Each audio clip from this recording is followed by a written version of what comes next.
मोदी उपनाम को गलत तरीके से उपयोग करने के आरोप में राहुल गांधी को हुई सजा पर सर्वोच्च न्यायालय ने रोक लगा दी है। इससे उनकी संसद सदस्यता बहाल होने का रास्ता भी खुल गया है।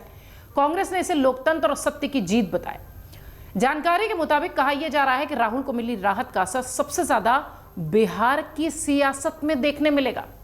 इस रिपोर्ट में आपको बताते हैं कि बिहार से राहुल का कनेक्शन क्या है और राहुल की राहत से बिहार की राजनीति पर क्यों पड़ेगा कैसा असर। सीएम नीतीश की मुश्किलें बढ़ सकती हैं, यह सवाल है। राहुल गांधी और लालू की मुलाकात के मायने बहुत सारे हैं।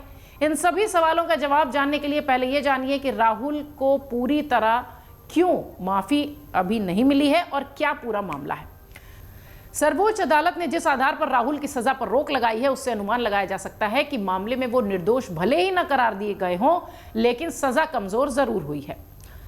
ऐसा हुआ है तो उनकी राजनीतिक जीवन के लिए संजीवनी ये साबित हो रही है। अगर सुप्रीम कोर्ट से राहत नहीं मिलती तो उनकी सांसदी बहाल होने के रास्ते नहीं खुलते और अंतिम फैसला आने तक सजा में अगर एक दिन की भी कमी बड़ी अदालत ने कर दी होती तो 2024 का लोकसभा चुनाव लड़ने के वो अधिकारी भी नहीं होते। सुप्रीम कोर्ट का फैसला आने के बाद राहुल गांधी ने बिहार को जो मान दिया है, खासकर लालू प्रसाद यादव को, वो भी ये रेखांकित करने लायक है कि आखिर क्यों। उन्होंने विपक्ष के दूसरे किसी नेता से मिलने की जल्दबाजी भले न दिखाई हो, लेकिन लालू प्रसाद यादव से मिलने उनके ठिकाने पर जरूर पहुंच गए थे। इससे साबित हुआ कि लालू की सियासी सक्रियता भले कम हो गई हो, लेकिन विपक्ष में उनकी पूछ दूसरे नेताओं से कहीं ज्यादा। ज्यादातर विपक्षी दल अब एक साथ आ गए, लेकिन विपक्षी गठबंधन INDIA के सामने 3 समस्याएं ऐसी खड़ी हैं जिनमें 2 का हाल तो अब आसान हो गया। पहला कि निर्विवाद रूप से राहुल गांधी विपक्षी गठबंधन के सर्वोच्च नेता बन जाएंगे। उनकी स्वीकार्यता पर संशय जो था वो भी अब नहीं होगी, क्योंकि लालू प्रसाद यादव ने पटना की बैठक में कहा था कि शादी की सलाह देने के बहाने उन्हें एक संदेश दिया था। हालांकि उसके सियासी संदेश ज़्यादा माने जा रहे थे। उन्होंने कहा था कि आप दूल्हा बनिए, हम सब बाराती बनेंगे। लालू के संवाद का ये अंदाज बहुत पुराना है। बड़ी बात वो हल्के में कह जाते हैं। उनका इशारा यही था कि आप नेतृत्व करिए, हम सब आपके साथ हैं। शायद यही वजह रही कि सुप्रीम कोर्ट से सजा पर रोक लगाए जाने के बाद राहुल गांधी सीधे मीसा भारती, लालू प्रसाद यादव की बेटी के आवास पहुंचे, जहां लालू प्रसाद यादव थे। अब सवाल ये कि क्या INDIA के जो गठबंधन का संयोजक है उसका चेहरा राहुल गांधी होंगे। राहुल गांधी का विपक्षी गठबंधन INDIA का संयोजक बनना अब पक्का माना जा रहा है, ऐसा राजनीतिक विश्लेषक कह रहे हैं। प्रधानमंत्री के चेहरे की घोषणा से गठबंधन अभी परहेज भी करे, पर अब यह तस्वीर भी साफ हो चुकी है कि राहुल PM पद के सशक्त दावेदार बन गए। कांग्रेस अध्यक्ष मल्लिकार्जुन खड़गे ने कहा था कि कांग्रेस विपक्षी एकता के लिए लचीला रुख अपनाने को तैयार है, लेकिन राहुल के सामने आ जाने पर वो भी नहीं चाहेंगे कि दूसरा कोई PM पद का दावेदार बने। ममता बनर्जी की भी महत्वाकांक्षा PM बनने की रही है, लेकिन वो बंगाल के मामलों में जिस तरह से उलझी हैं, वह ऐसे में उनकी प्राथमिकता बंगाल बचाना ज्यादा होगी। नीतीश कुमार ने पहले ही पल्ला झाड़ लिया। वो कह चुके हैं कि मुझे कोई पद नहीं चाहिए, मैं किसी पद का लालची नहीं हूं। शरद पवार ने भी पहले ही नेतृत्व करने से इनकार कर दिया है, उम्र का हवाला देते हुए। यानी राहुल अगर दावा ठोकते हैं तो उनके सामने विपक्ष का कोई ऐसा चेहरा नहीं होगा जो उनकी राह में रोड़ा बनेगा।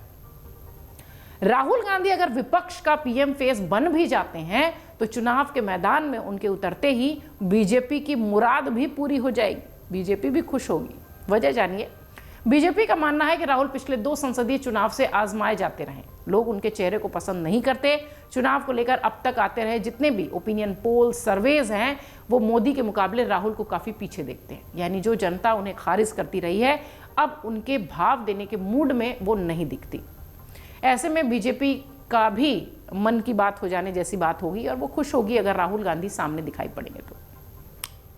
नीतीश का जो बड़ा नुकसान है, सियासी नुकसान, वो उनको हो सकता है। बदले हालात में सबसे अधिक नुकसान अगर व्यक्तिगत तौर पर किसी व्यक्ति को होगा तो वो होगा नीतीश कुमार को।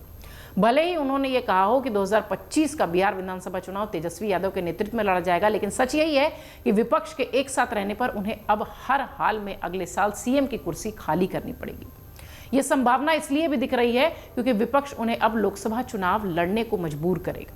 इसके लिए भी वो तैयार नहीं हुए तो विपक्ष को कोऑर्डिनेशन कमिटी में उन्हें शामिल करना पड़ेगा। ऐसे में उनका काम और बढ़ जाएगा। RJD को तो पहले से ही नीतीश की गद्दी पर तेजस्वी यादव को बिठाने की हड़बड़ी है।